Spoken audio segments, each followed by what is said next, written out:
Bueno, el profesor Rovira nos hablaba de cómo en Europa han logrado las derechas moderadas moderar, o las derechas tradicionales, digamos, moderar a esas ultraderechas en el ejercicio del gobierno o hacer cordones sanitarios, cosa que no ha ocurrido con Trump, con Milei, con Bukele. ¿Por qué esa diferencia entre lo que ocurre en Europa y lo que ocurre en América Latina? ¿Podría ocurrir con Abelardo de la Espriella? Santiago, si quieres, iniciate. Yo diría primero que hay ciertos rasgos en común y ciertas diferencias. Yo creo que la principal característica de las nuevas derechas en el mundo, en particular en Estados Unidos, en Europa y ahora en Colombia, es el antielitismo, integrar dentro de su discurso político una dinámica antielitista y una victimización del hombre blanco, de la clase obrera blanca, como elemento estructural de su campaña. Y esto tiene como mucho en común con el discurso de Abelardo, como decía al principio, con esa idea de los nunca. Yo creo que en parte el éxito, y por eso es que las derechas en Europa y en Estados Unidos han logrado construir bases de clase obrera, es precisamente porque han sabido articular su proyecto político a través del antielitismo. Yo no añadiría sino una nota, y es la gran diferencia que hay en términos de los procesos de institucionalización y la credibilidad que hay detrás de los partidos políticos. Finalmente, Trump es del Partido Republicano, absorbió el Partido Republicano, movió el Partido Republicano hacia la derecha, pero no se salió de la institucionalidad de partidos. En América Latina, parte del atractivo que tienen este tipo de candidatos es justamente que se presentan como candidatos por fuera del sistema de partidos, outsiders, ¿no? Entonces dicen, yo nunca he estado con esa clase política, la alergia que le tiene a Abelardo de la Espriella a subir a la tarima, a la plana mayor del Centro Democrático, que está ahí respaldándolo, o la alergia que le tiene a subir a los Char, que es clan político de toda la vida, respaldándolo, es justamente para demostrar que él no tiene nada que ver con la política tradicional y con esa institucionalidad política. Y yo creo que en una muy buena parte ese fenómeno nos diferencia sustancialmente de los sistemas de partidos, no todos, pero la gran mayoría en el norte global, que son un poco más institucionalizados y cuya erosión no ha marchado tan rápidamente como ha marchado en América Latina. Las encuestas estas del Latinobarómetro y todas las que uno se ve, le muestran claramente los datos que la gente simple y sencillamente dejó de creer en los partidos políticos. Los partidos políticos no le entregan, los partidos políticos no los representan, los partidos políticos se volvieron, digamos, una institución muy al margen de lo que significa la política real en estos países. Entonces, eso además es muy problemático. Todo el mundo dice, bueno, ¿y qué? ¿Para qué queremos los partidos? Para eso están las firmas. Pero eso es muy problemático en materia del funcionamiento de las democracias. Mauricio. Sí, dos cosas. A mí, tal vez la primera cosa que lamento es como el robo del sentido de la palabra republicano. La palabra, el republicanismo y la democracia republicana tiene una tradición larguísima en la historia de las ideas, desde el siglo XVI, incluso con Maquiavelo. Maquiavelo defendía la república, bueno, que viene de Cicerón y de Pericles, que era la idea de una democracia, pero con virtud y con valores y con lo colectivo metido, no simplemente un conteo de votos. Bueno, la historia de los Estados Unidos tiene unas particularidades que hacen pues que ese nombre republicano haya terminado en ese partido. Lo segundo que quería decir es... Ese partido no era tan malo al comienzo. No, pero lo segundo es como la connivencia también y el cinismo, diría yo, de la derecha tradicional con la extrema derecha. En otros países ha habido más resistencia. Digamos, en Francia, la derecha tradicional se ha resistido a Le Pen y han batallado y aquí no. Se han querido diferenciar de verdad. Se han querido diferenciar. Aquí le acabo de pegar a la mesa y me han dicho que no le pegue a la mesa. Aquí se ha empleado con una facilidad tremenda que hace incluso sospechar si alguna vez fueron distintos o creyeron cosas distintas. Y yo creo que eso es muy importante. Yo creo que el mundo tiene muchos problemas. Tiene problemas financieros, problemas económicos, problemas medioambientales, problemas de mucho tipo.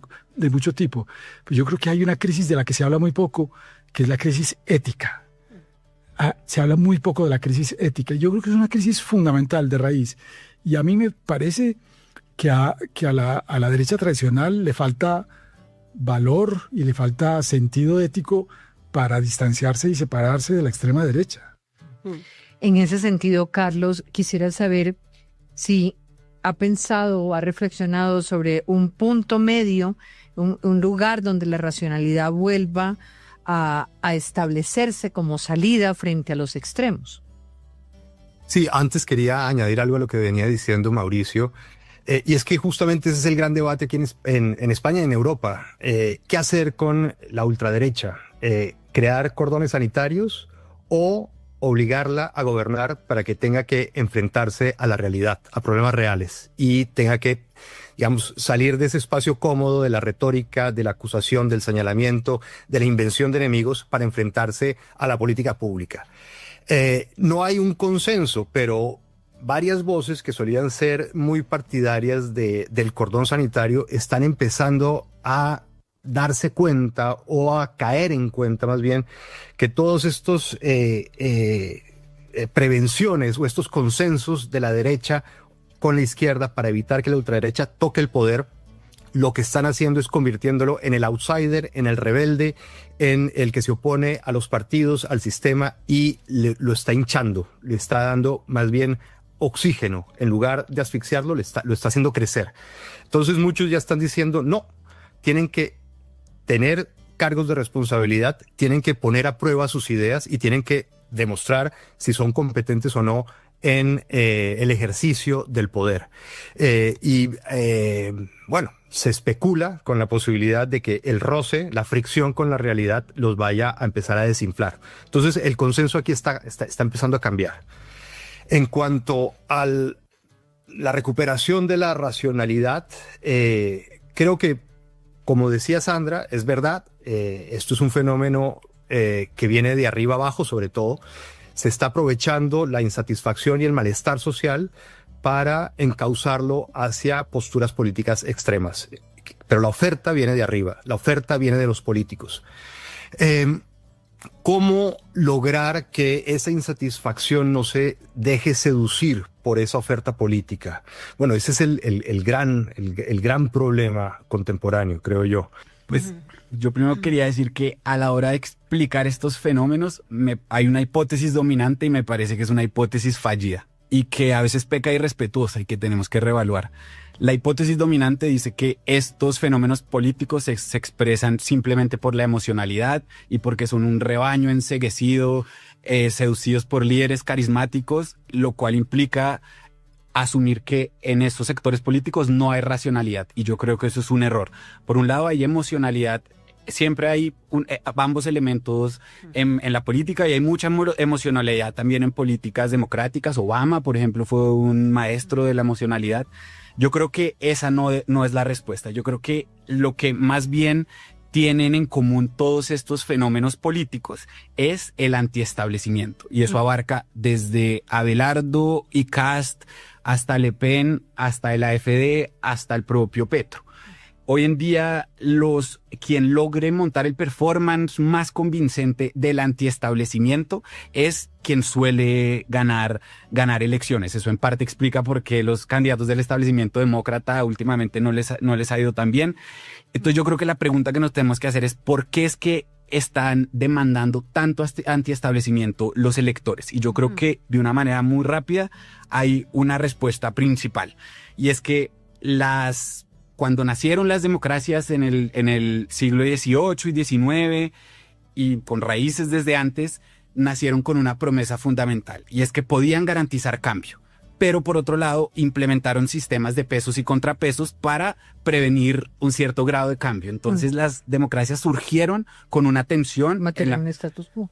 En la medida en la que, exacto, prometían cambio, pero por un lado implementaban mecanismos para no permitir un cambio tan radical. Y eso ha hecho que las instituciones, por ejemplo, como cuando decía Carlos ahorita, cuando políticos anti-outsiders y anti-institucionalistas llegan a las instituciones, en el fondo les toca incumplir muchas de las promesas de cambio, y eso termina exacerbando aún más sentimientos anti-establecimiento. Una pregunta ahí para que hable Mauricio, pero solo como para avanzar un poquito, y es, tanto en la respuesta de Santiago como Carlos hablaban de ponerlos a prueba en la realidad. Trump fue reelegido, Bolsonaro está cerca de ser reelegido. Entonces, Claro. cuando eso se pone en la práctica, ¿qué ocurre? Claro. Sí, bueno, primero que todo, estoy de acuerdo en que esto no es un problema de racionalidad contra emociones. Nada interesante se hace sin emociones, como decía Hegel. Las emociones son fundamentales y el ejemplo de Obama, no, es un problema de tipos de emociones, entre unas emociones muy problemáticas para la democracia y otras que no lo son tanto. Una estadística que tal vez Sandra la conozca, yo la escribí hace poco, pero ya no me acuerdo de las cifras exactas, pero es abrumadora la mayoría de los casos en los cuales siempre gana la oposición en América Latina. La oposición gana, que es un poco la idea argentina de que se vayan todos, no nos sirve nadie, que vengan, pero que se vayan todos. O sea, es una que tiene que ver con el antielitismo que decía Carlos y con lo que acabas de decir, Santiago, y es que hay un malestar tremendo que yo creo que también tiene que ver con la tecnología y con la impaciencia que nos ha dado la tecnología últimamente y con la falsa ilusión de que los problemas, de que las soluciones pueden Son llegar rápidas. de un momento a otro y pueden ser absolutas, con la cosa de que los paraísos están cerca, pero los políticos no nos los entregan. Entonces lo que hay es un tremendo malestar y un tremendo malestar contra todos. Pero claro, hay algunos que duran mucho. Es que Trump ha durado mucho y Milei ha durado mucho. Y yo me temo que en ¿Y Colombia... qué le han visto la popularidad? Digo, por mostrar casos de éxito. Pero es que el desgaste tiene sus grados, pero yo quisiera decir solamente que para subrayar el punto que estaba haciendo Santiago, que me parece fundamental, la evidencia empírica va justamente en esa dirección, porque uno mira las encuestas y la gente muy rara vez se muestra en contra de la democracia como cuestión de principio. Sí, usted quisiera Como concepto, casi. exacto. Usted quisiera otra cosa distinta, no. En principio a mí me parece que la democracia está perfecto. ¿Le sirve la democracia? No.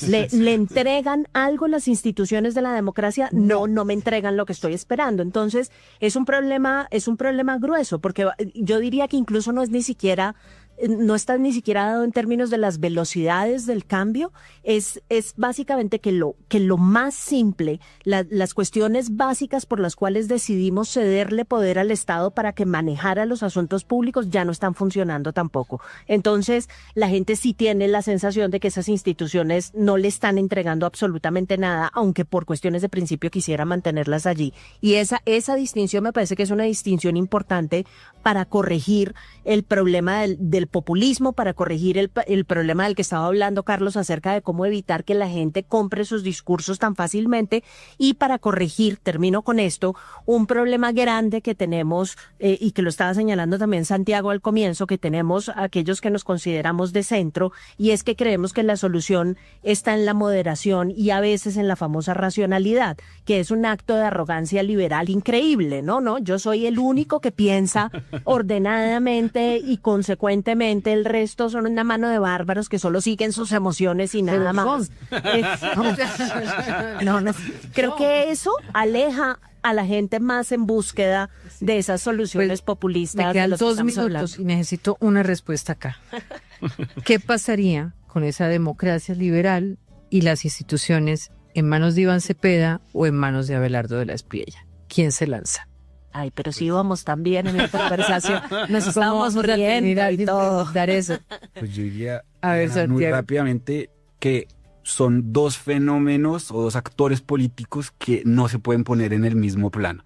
Yo sí creo que en el petrismo ha habido tendencias antidemocráticas y expresiones antidemocráticas que son peligrosas. Me parece que la constituyente que ahora estaba en el cajón representa un peligro, los ataques de Petro a las instituciones también, pero yo sí veo en Iván Cepeda a un actor más democrático, más abierto al diálogo, más abierto a buscar consensos que en Abelardo de la Espriella.